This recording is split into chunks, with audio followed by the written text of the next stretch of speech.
ഇവിടെ ഒരു ഉസ്താദ് കാണുന്നില്ല. ഈ ഉസ്താദ് ഇതാ ത്രാസില് ബിസ്ക്കറ്റ് തൂക്കുന്നുണ്ട്. നിങ്ങൾ ഇരിക്കണ്ട, വേറെ ആളെ പീടിയൊക്കെ പോയിട്ട് ബർക്കത്തിന് തൂക്കി കൊടുക്കുന്നതാണ്. ഇത് ഉസ്താദിന്റെ സ്വന്തം പെരയില് ഉസ്താദ് ഉള്ള സ്ഥലങ്ങൾ അഡ്ജസ്റ്റ് ചെയ്തിട്ട് നാട്ടിലുള്ള ആളുകൾക്ക് വേണ്ട സാധനങ്ങൾ ഒക്കെ ഉസ്താദ് ലോക്ക്ഡൗണിൽ വെറുതെ ഫ്രീ ആയിട്ടിരിക്കുന്നതിന് പകരം അധ്വാനിക്കുകയാണ്. ഇതേ ശുഭ്രവസ്ത്രം ധരിച്ചിട്ടുണ്ട്. ജുബ്ബയുണ്ട്, വെളുത്ത ഡ്രസ്സ്, തലപ്പാവ് ധരിച്ച് ബിസ്ക്കറ്റൊക്കെ തൂക്കി തന്നു. നമുക്ക് വേണ്ട സാധനങ്ങൾക്ക് മുട്ടയുണ്ട്, വീട്ടിലേക്ക് വേണ്ട എല്ലാ സാധനങ്ങളും.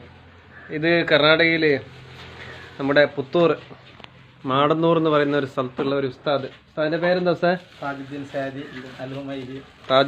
സാദി അൽ ഹുമൈദി എന്ന് പറയുന്ന ഒരു ഉസ്താദ്.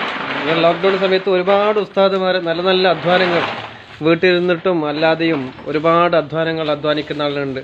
ഒരുപാട് കമ്മിറ്റിക്കാർ ഉസ്താദുമാരെ പുറത്താക്കിയിട്ടും അല്ലെങ്കിൽ ഒരുപാട് പ്രയാസങ്ങൾ നൽകിക്കൊണ്ട് ഉസ്താദുമാർ ഒറ്റപ്പെടുത്താനെന്ന് ഉദ്ദേശിക്കുന്ന കമ്മിറ്റിക്കാരുണ്ട്. കമ്മിറ്റിക്കാർ പട്ടിണിയായിട്ട് ഉസ്താദുമാരെ മഹലിൽ വേണ്ടാന്ന് ഉദ്ദേശിച്ച് മുക്രി മാത്രം നമ്മളെ നാട്ടിലുണ്ടായാൽ മതി അങ്ങനെ ഉദ്ദേശിക്കുന്ന ആൾക്കാരുണ്ട്. ഏതായാലും ഉസ്താദുമാരങ്ങനെ ഒറ്റപ്പെടൂല, ഫക്കീർമാരായി പോകില്ല. നമ്മൾ എല്ലാ കഴിവുള്ള ആൾക്കാരും തെളിയിച്ചുകൊണ്ട് ഇതിപ്പോൾ ഇതൊരു ചെറിയ സംവിധാനം മാത്രം. ഇതൊക്കെ വലിയ ഉഷാറാവാനുണ്ട്. അള്ളാഹു ഇനിയും വലിയ ഉന്നതിയും പുരോഗതിയും അള്ളാഹു ഉസ്താദവരുകൾക്കും എല്ലാ ദീനിന് ഖിദ്മത്ത് ചെയ്യുന്ന ആലിമീങ്ങൾക്ക് അള്ളാഹു കൊടുക്കട്ടെ. നിങ്ങൾ ഈ വീഡിയോ കാണുന്ന എല്ലാ ആളുകളും എല്ലാ ആലിമീങ്ങളെ കൂടെ നിന്നുകൊണ്ട് അവരെ നിങ്ങൾ സപ്പോർട്ട് ചെയ്യണം.